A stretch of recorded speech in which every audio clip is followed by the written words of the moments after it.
So habang nagpapatagas nga pala tayo ng langis, i-unbox muna natin to. So ubos na naman yung spay later natin dahil sa'yo, boy. At ano ko nga ba, boy? Meron tayong Boya mic. Sa loob, meron siyang receiver at dalawang mic.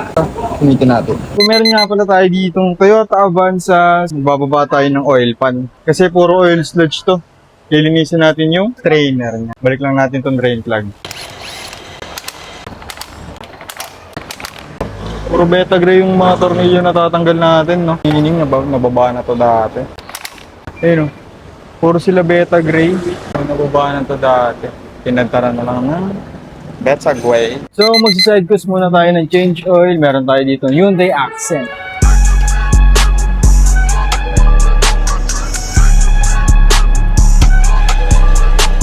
So, tanggalin natin to. Mga teflon na yan. Tapos, palitan na rin natin ng washer.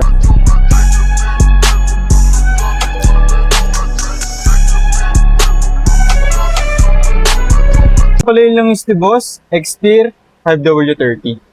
So, sali na natin. Mabilisan lang.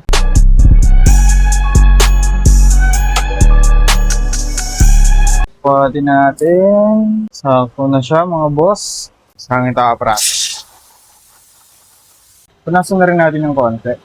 Ayan, so, sobrang kapal na ng alikabok na ito. Tapos na nga pala natin tong oil pan. So, tinulungan na tayo nila Edgar tsaka ni Chano.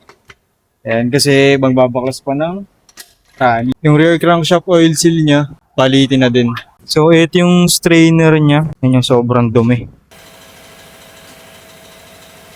So, andito nga pala tayo sa machine namin. So, may aqua blast kami.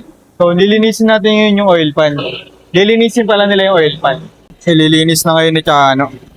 Dumi oh. Kita ba? Yan, sobrang dumi. Matagal-tagal na kuskusan to.